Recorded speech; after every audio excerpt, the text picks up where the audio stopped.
Nako po, eto maganda hong pag-usapan po at reaksyonan po mga kabida po. Nagkaroon na naman po ng gulo sa loob mismo ng Senado po kahapon mga kabida. Mantakin nyo bigla hong nag-walk out po mga kabida ito hong grupo po ni Senator Mig Zubiri po. Ito hong mga miyembro po ng minority bloc. Maliban lang po dito ho kay Senator Tito Soto mga kabida po na mag-isa hong na nakikipagdebate po sa mga miyembro po ng majority bloc po mga kabida. Meron kasing panukala po ito hong si Senator Rodante Marcoleta mga kabida po na baguhin ito hong Senate rules at i-accommodate po mga kabida ito hong posibilidad na pwede hong mag remote attendance itong mga senador at mag-online voting o electronic voting po mga kabida. Yung mga senador na hindi ho physically present mga kabida dyan po sa Senado. Alright? Siguro nahalata po ng mga miyembro po ng minority bloc na ito po ay ginawa po ng majority mga kabida dahil gusto ho nilang i-accommodate ito hong si Senador Bato de la Rosa mga kabida at posibleng para ho dito sa mga senador na meron pong nakaambang kaso po mga kabida dyan po sa Office of the Ombudsman. Antakin nyo, siguro mga 5 ata ito mga kabida. Kabilang na po dito itong si Senador Pongo na meron pong nakaambang arrest warrant mula mismo sa International Criminal Court mga kabida. See? Pero para sa akin, ano pong masama po doon? Bakit kailangan pong mag-walk out po mga kabida? Di ba? Karapatan naman po yun ng mga senador na mag-participate kahit wala ho dyan sa Senado mga kabida. Hanggat hindi ho sila na-expelled, walang expulsion na nangyari po mga kabida, laban po dito sa mga senador na ito na meron pong kinakaharap na mga kaso meron po silang karapatan to participate in any way mga kabida. Mga physical presence man nila or online or electronic mga kabida po. As long as sila po ay mga senador. Okay? Ganun lang po yun, mga kabida po. Wala akong nakita pong masama dun ho sa panukala po ni Senator Marcoleta mga kabida po. Alright? Eto, babasahin ko muna. Ito hong article po ng ang balita ngayon. Alright? Ang sabi po dito, Mig Zubiri at minority bloc nag-walk out sa gitna ng mainit na debate sa Senado. Umani ng sari-saring reaksyon online sina Senador Mig Zubiri at ang minority bloc matapos silang mag-walk out sa gitna ng mainit na diskusyon kaugnay ng panukalang pag-amyenda sa Senate rules upang payagan ang remote attendance at electronic voting ng mga senador. Alright? Nagugat ang tensyon matapos isulong ang motion na magpapahintulot sa mga senador na dumalo at bumoto sa sesyon sa pamamagitan ng virtual o teleconference setup. Okay? Mariing tinutulan ito ng mga miyembro ng minority bloc at patapos tuluyang mag-walk out ang grupo. Nagpahayag ng matinding reaksyon si Zubiri habang palabas sila ng plenaryo. Ito yung sinabi po ni Senator Migs, mga kabida. We will not be part of this. This is a travesty of our rules, the Senate rules. Hindi kami papayag sa ganitong kalokohan. Sa kasagsagan ng debate, kini-question ng minority bloc kung bakit minamadali ang pagsusulong ng amendments sa Senate rules, particular sa usapin ng remote participation at electronic voting. Uminit ang tensyon sa loob ng Senado matapos ang sunod-sunod na sagutan ng ilang senador hinggil sa panukalang amendments. Kalaunan, tuluyan ngang lumabas ng plenaryo ang minority bloc matapos sigiit ng mayorya ang pagpapatuloy ng diskusyon. O see? Continuing pala yung discussion po, mga kabida. Kung maaalala po ninyo, okay, ang naiwan lang talaga doon makabida sa plenary ay ito hong si Senator Tito Soto. Siya yung nakikipagdebate po sa mga ibang mga senador po doon, mga kabida po. Bakit yung iba? Bakit bigla hong nawala po, mga kabida? Diba? Sana, tinuloy na lang po nila yon. Okay? Kung meron po silang grounds doon ho sa debate, sana, pinagbigyan po nila ito hong mga miyembro po ng majority block po, mga kabida. Okay? Dinibate sana nila yon. Kaso lang, siguro, alam nila na kulang po sila ng numero at makukuha po mga kabida ito hong panukala po ni Senador Marcoleta, po. Kaya, yun yung ginawa kong estratehiya po, ng grupo po ni Zubiri, po. Actually, nabasa ko lang po yun, mula sa comment section po ng Senate, mga kabida. Alright? Na posibleng estratehiya daw yon ng minority block para hindi ho matuloy yung pag-amyenda po, sa Senate rules, mga kabida, po. Kasi hindi ho pwedeng, wala ho ang minority block mga kabida. At saka hindi na po sila quorum. Okay? Kaya nga, ang ginawa po mga kabida ni Senator Loren Legarda na tumayong presiding officer po kahapon, ipinagpaliban po yung diskusyon, yung debate po, sa Lunes. Okay? Mga kabida. Para lang po, makapag-participate ito kung mga miyembro po ng minority block, po. Hindi po kailangan mag-walkout po, mga kabida, para pong bata itong mga miyembro ng minority. Kapag hindi ho makuha yung gusto, aalis.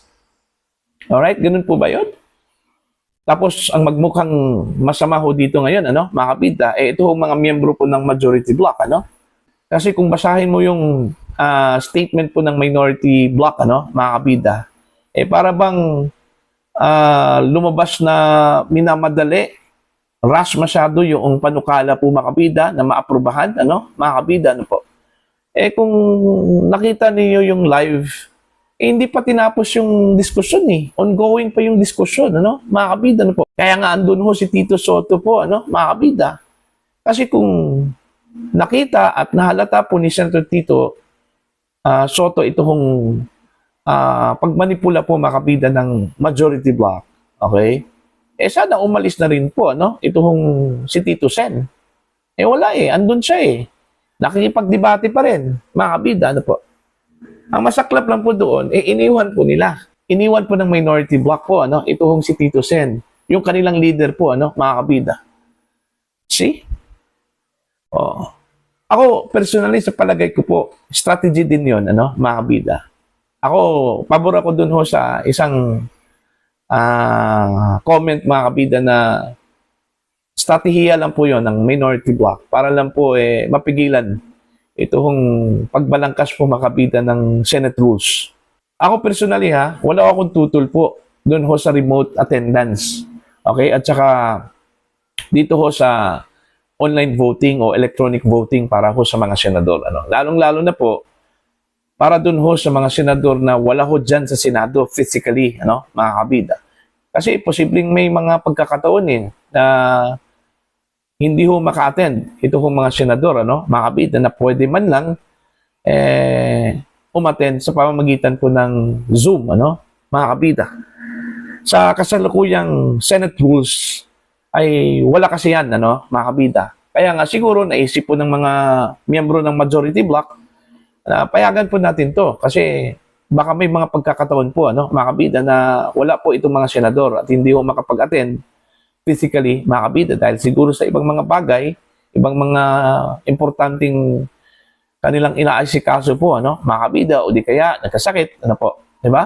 Pero ang duda po, para ho ito kay Senador Bato de la Rosa at ilan sa mga miyembro po ng majority block na posible hong makasuhan at eventually makulong, mga kabida, dahil ho sa kasong plunder na posible hong isasampa po mga kabida ng Office of the Ombudsman dyan po sa Sandigan Bayan, meron kasing inilabas na statement ito hong si Ombudsman Boying na nasa 10 daw, siyam hanggang 10 mga senador ang kanilang iniimbestigahan po ngayon, po. At 4 ho dito mga kabida ay anytime pwede hong sampahan na po ng kasong plunder, which is no bail recommended po yan, ano, mga kabida. So kung ganun, posibleng hindi ho makapag-attend, ano, dyan po sa mga Senate sessions. Alright? Pero ang pinagdududahan po, mga kabida, ay ito hong impeachment trial po ni Sara Duterte. Okay? Kaya daw ina-accommodate ng majority bloc ito hong online voting at saka remote attendance para daw dito sa Senate impeachment trial ni Vice President Sara Duterte, mga kabida. Para intact pa rin daw ito hong minority bloc. Okay? So what kung ganun yung intention? Para sa akin, wala hong masama doon, ano, mga kabida. Unang-una po, mga senador yan. Kahit na po may kaso yung mga senador na yan, may karapatan pa rin yan, ano, sa kanilang mandato. Okay? Unless, gaya ng sinabi ko po kanina, kung sila po ay ma-expelled, magkaroon po ng expulsion po ang Senate sa kanila, ano, mga kabida. O di kaya, makonvict yung mga tao na yan sa kanilang mga kaso. Alright? Yun, ang hindi ho pwede. Pero hanggat sila po ay nananatiling senador, mga kabida, meron po silang karapatan na gawin ng kanilang mandato po, ano, o mattend dyan po sa Senate hearing, whether physically or virtually, ano, mga kabida. Bakit hindi po natin pagbigyan? Binoto yan ng mga Pilipino. Millions of Filipinos ang bumoto sa kanila, ano, mga kabida. Bakit hindi po natin pagbigyan yan? Simple. Actually, simple lang po yung panukala na yan, ano, mga kabida, na hindi na po kailangan pagdebatehan po, ano, mga kabida, no?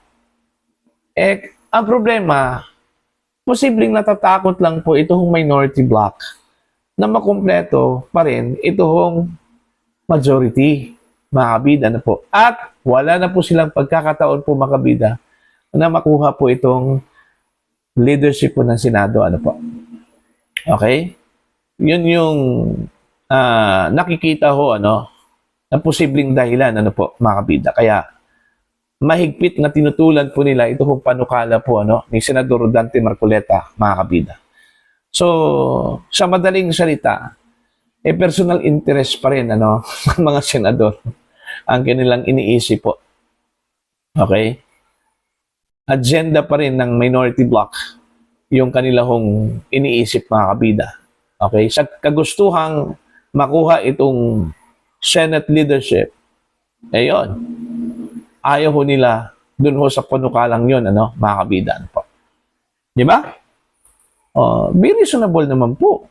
Wala ho akong nakitang mali doon, ano, mga kabida, dun ho sa panukala po ni Marcoleta. It just that, kailangan siguro nating maging human, ano, magkaroon po ng konsiderasyon. Unang-una po, hindi naman po ina-anticipate ng mga senador na yan, ano, na magkaroon po sila ng kaso, mga kabida, ano po. Siguro kung balik na rin po natin yung sitwasyon, okay, sa kanila ho nangyari yon, mga kabida. Ganon din siguro yung kanila hong gagawin po, ano, mga kabida.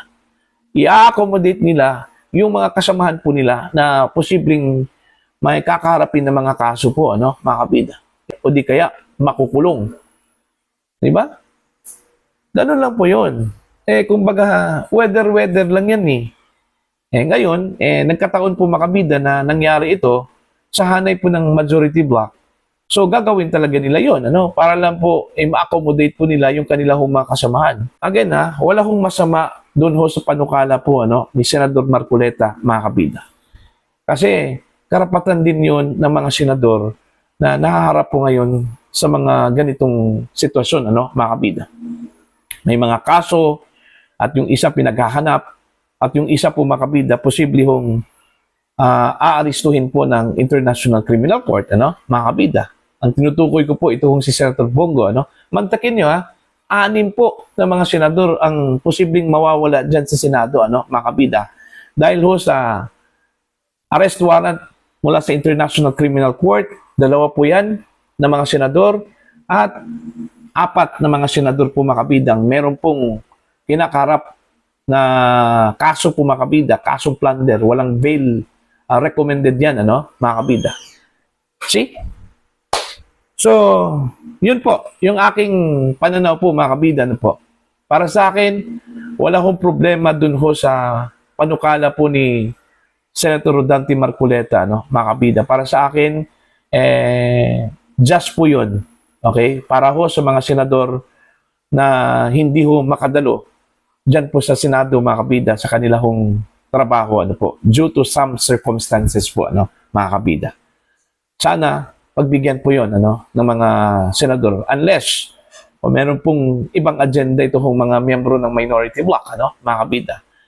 Talagang tutulan, talagang magkaroon talaga sila ng disagreement dyan, ano, mga kabida, ano po. Para po sa inyo, ano po ang inyong opinion at pananaw ko dito, ano, please comment down. Sa mga hindi pa po subscriber po sa aking channel, please subscribe, just click the subscribe button, click the notification bell, click all para updated pa kayo mga kabida sa aking uploads. Maraming salamat po sa inyo lahat.